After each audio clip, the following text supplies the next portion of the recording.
Hi YouTube viewers, today we're going to do bushings 101. Bushings. So as you can see, I have the clock all apart here. It's not really organized, but it's gonna be all this is gonna go back together. And again, Seth Thomas number 113 came out of a Seth Thomas number 73 mantle clock, Westminster. So on these plates I have marked before I have disassembled it, and after. Well, what I do is first I I take apart the clock, I clean it, and then after I clean it, I assemble it so I can determine which bushings need to be replaced, which bushings need to be put on. So I start marking the plates, number 1, number 2, 3, 4, 5, and 6 on this plate. And on the front plate, number 7, right there, if you can see it there. So that one is for the escape wheel. Anyways, but if you can try to mark the wheels as well. So for example, this side of the wheel is number 2.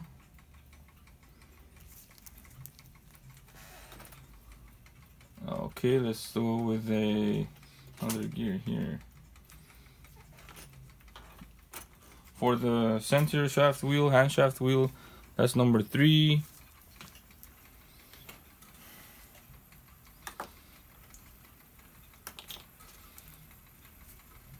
And here's number 4. And so forth. I mark it so that way I know which direction or which side of the gear needs the bushing on the plate to line it up, because pivots have different size diameters here. So to find that out, the diameter of that, again, you would need a vernier caliper here. You can buy one of these from Harbor Freight. I hope so, but make sure you get a good quality one. Is veneer veneer? Is that a brand name, veneer? By the way, I'd like to also introduce my good friend of mine. His name is Mike. Hey everybody. Hey. He loves clocks and clock making. So I decided to do some videos so everyone can see and learn, and possibly you would want to do it yourself or see the work that I do. You got everything apart here. As much as I could, I took it apart, whatever was necessary. In this case, I didn't take the levers out. It's just I saw it was unnecessary, but I make sure that there is no friction or binding after I assemble it. If it's necessary, I'll remove them. But in this case, let's get down to business. So okay, for bushings, now we're going to do bushing number 2. Here we are. Bushing number 2. Where are you? Number 2 would be your first gear on your strike train. That's correct. So if you don't have one of these tools, they can be expensive. It's worth having as a clockmaker. $2,000, $1,000, going once. Anyways, so it's the Bergeon bushing tool. And 6200. 6200. Right, so I knew that. So on this one, I'm going to clear up some space here. For now, we'll do it on this side of the table. And number 2, what we do is, the first thing I want to do is make sure you want to start putting the bushings inside out. So you got to find the hole, put it in, lock it down, and this has a height adjustable. I got that one because it's very useful. It's got these like alligator style clamps, so you want to just temporarily lock it down. You want to get your centering punch or centering bit and put it onto this the chuck here, and it's got a screw axis here. You want to It's got a flat spot. This flat spot goes inside here.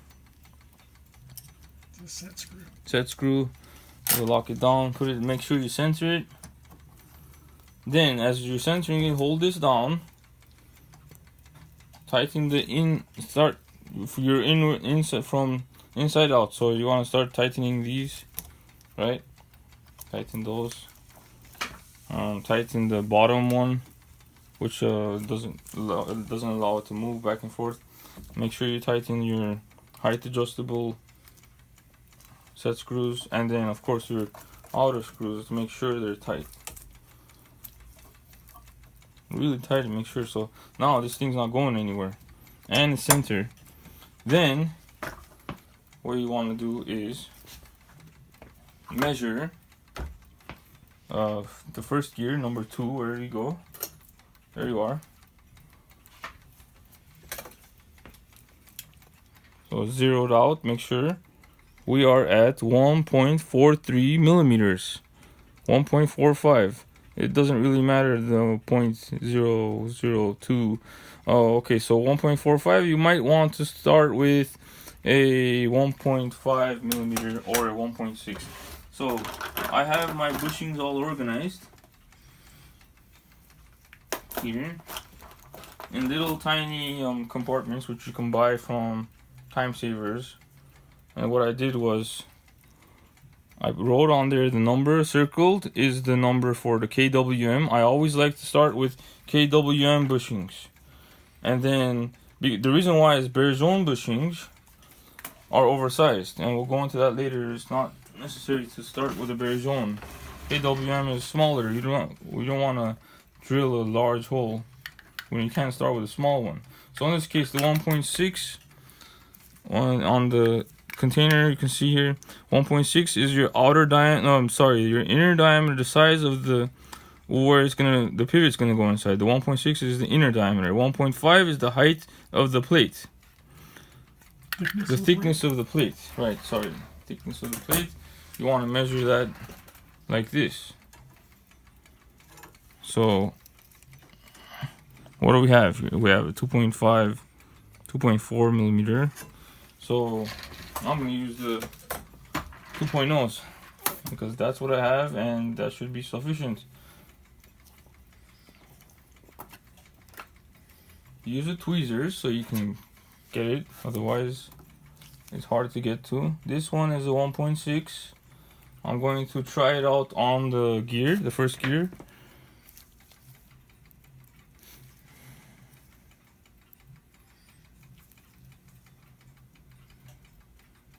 I'll just fit it on there and see how it's gonna work. It's a little too large, as you can see. It's got too much side shake, too much. So I'm not gonna use the 1.6. I'm gonna use the 1.5.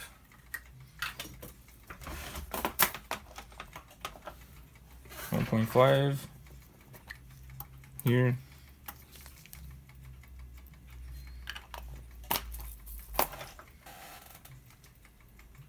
You can also set it down on the table and get the side of the gear and just rest it on there.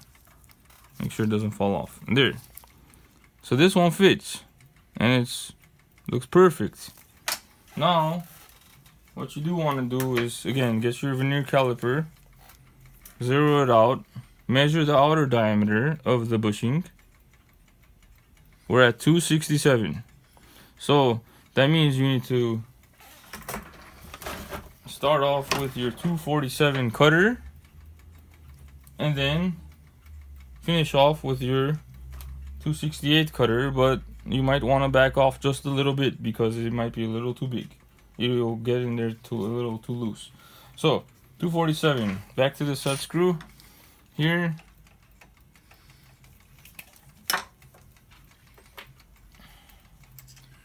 When you're doing that, so the difference between the KVM and the KWM, it's the outside diameter that you're about to cut right now is actually smaller than the Bergeon. Right. So I'm going to show you. So that's why you're not removing as much material from the plate, and that's why you like that better. Right, because if you start with a Bergeon, you're drilling a bigger hole in the plate. You're drilling a bigger hole, and for some reason, if you didn't do the bushing properly and you messed up with the depthing, then you still have wiggle room to go to Bergeon. So Bergeon would be here. So you start out with a KWM. KWN, and it just gives you more flexibility later on. Right. And again, Bergeon numbers should be they're the same as KWM numbers as far as reordering is concerned. So as you can see, something similar to that. And they don't have all the sizes that you need. You have 40, 50, 60, 70, 80, 90, 100, 125. See, you don't have anything in between from 100 to a 125. For example, a 1.1 millimeter or a 1.2 millimeter. You have a 1.0 millimeter and you have 1.25 millimeter. And as you can see here, let's do the 1.5 here. Look at the outer diameter of that thing. Put it next to where's the KWN? Yeah, let's put it next to each other. Put it next to each other. It's kind of interesting. That's the Bergeon.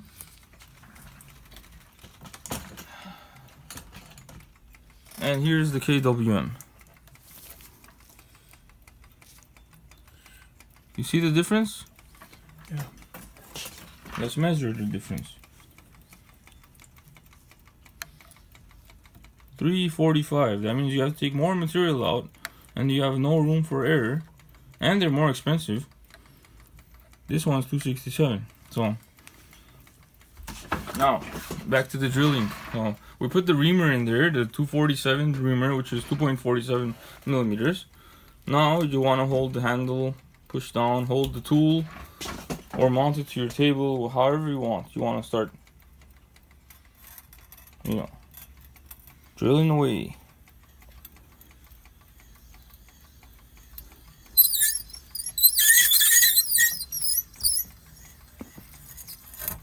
Like that, and make sure you drilled all the way. Now we're going to go with the 268 reamer.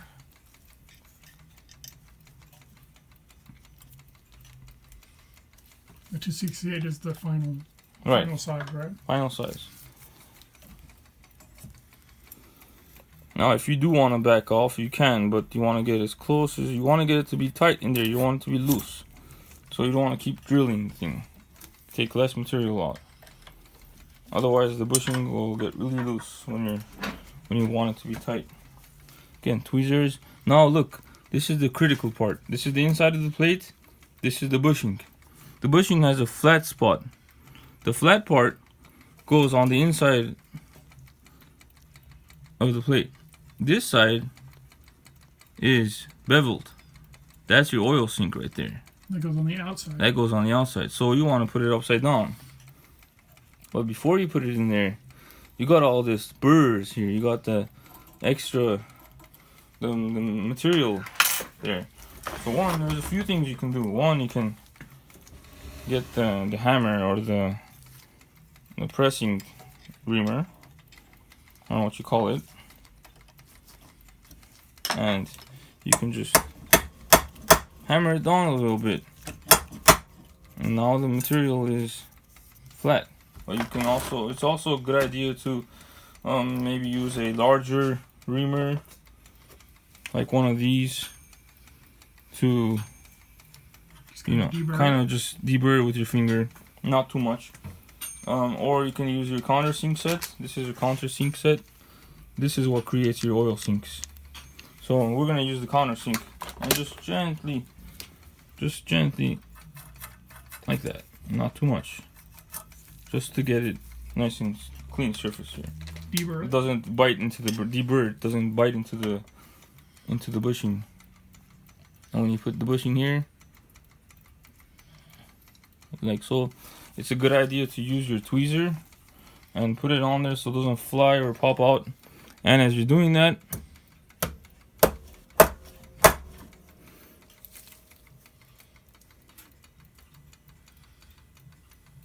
make sure it goes in. But it looks like I want to use my 268 one more time.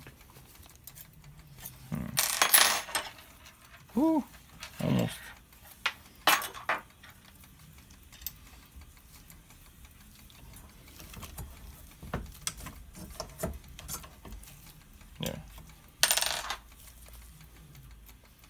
Put it in again.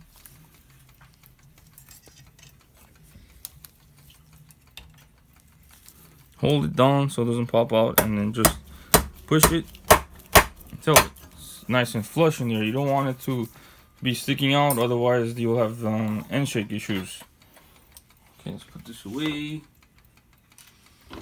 Now, put everything away. Start removing the reamer.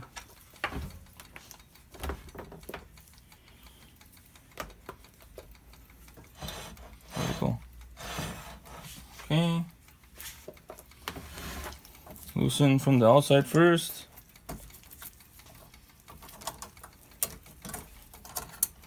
Let's take a look at that bushing. So you don't want to make a mess, but here's the bushing. Where is it?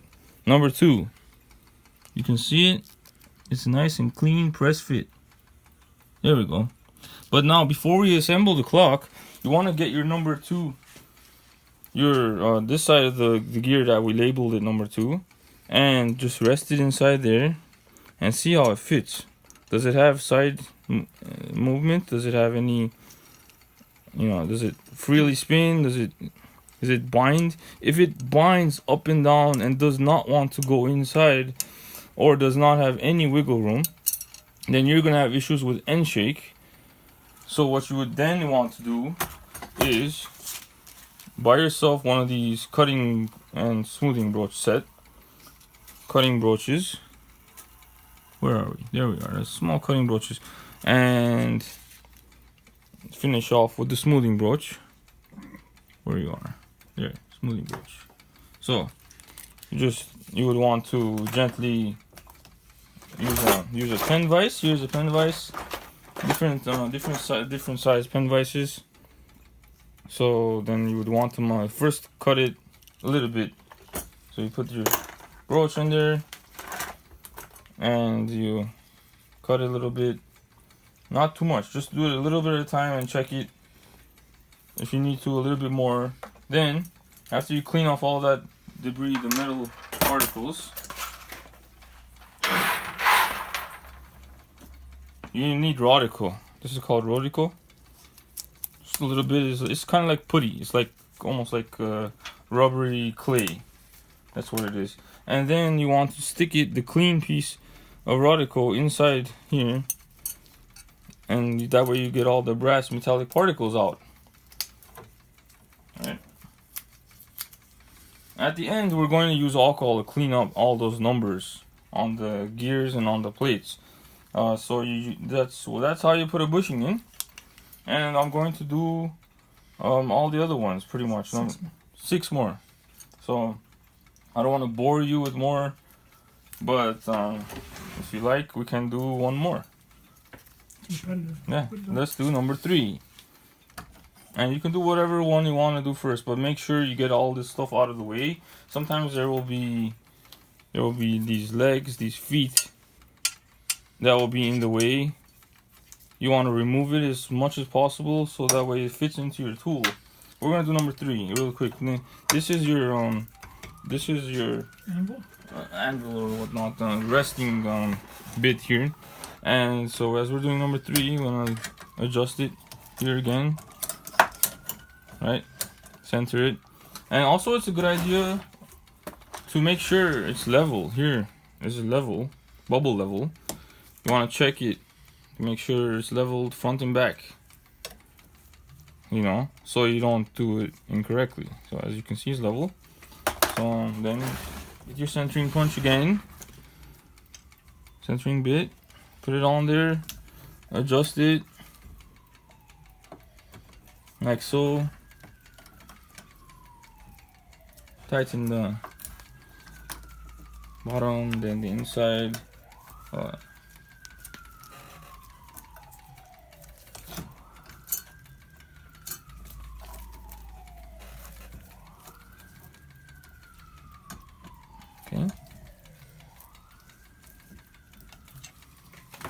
This one we're gonna do a lot faster. Okay. We're getting your center shaft, hand shaft. Measuring it again. We're at 1.42, so we're gonna go again with a 1.5 millimeter, and I feel confident that 1.5 will be nice. It'll fit nicely, nice and snug. Not too snug now, but not loose. 1.5. Where are you? So here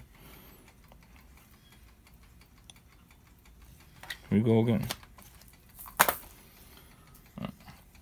We already know what size it is, but just to double check it, do it anyways. Check it.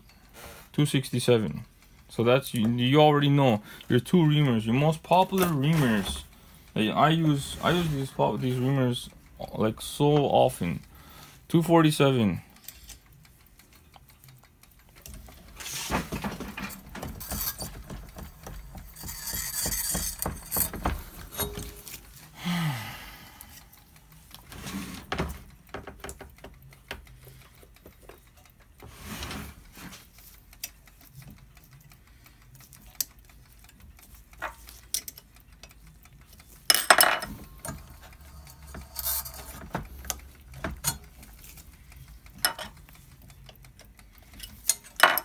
That was the 268.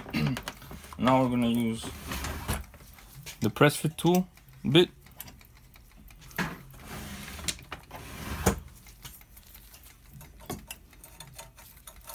The bird.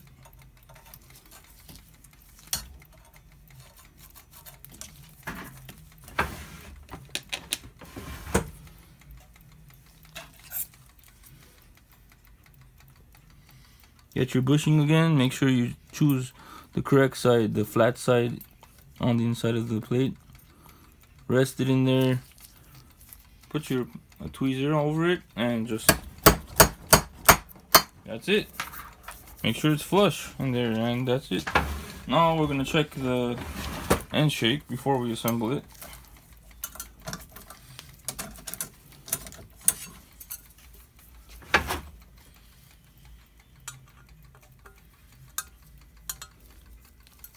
So it looks like there is some freeness to it, but there is some sort of a binding here, which I don't quite like. It's gonna be too tight.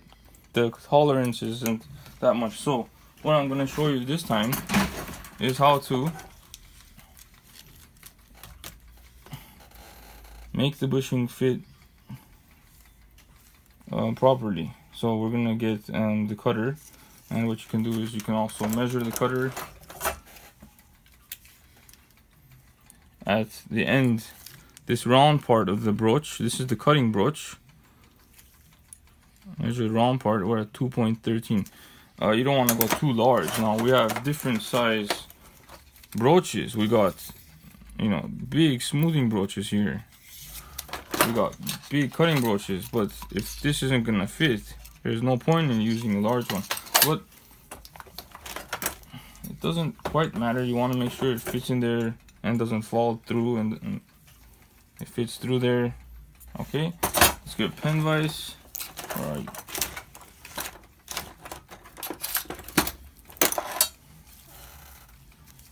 Here, open the pen vise, put it into the square, and tighten it. Now, make sure you're doing the right hole now. You don't want to be making a larger hole on something else. So this one, which is number 3 here, will be the center. Just a little bit left, the counterclockwise motion. Left, you can even do clockwise. Right? Now check it again. There is that side to side motion, and it's freely spinning. So here we go, and we're not done yet. Now, clean off the excess material. Take off your cutting broach off your pin vise. Now we're going to use the smoothing broach. It's nice and smooth. Put it on the pen vise, tighten it. Get a drop of your desired oil that you're going to use for the pivot. Drop of oil.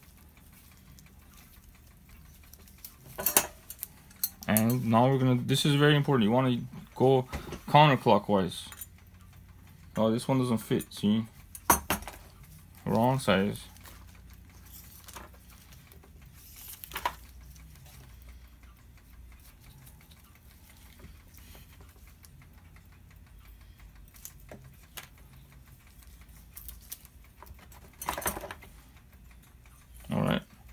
See?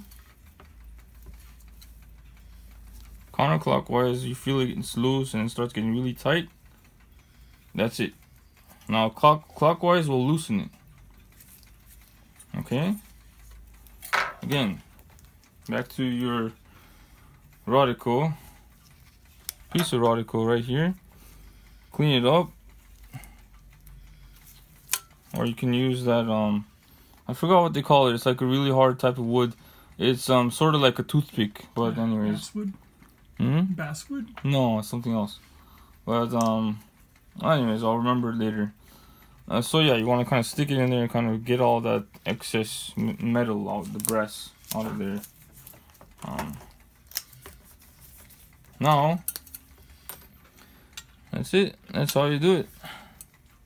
Here we go. Nice and professionally done. Afterwards, I'm going to clean all of this markings off when I'm done here. So that's how you do bushings. Pretty self-explanatory. Thank you. Please like and subscribe my channel. Bye-bye.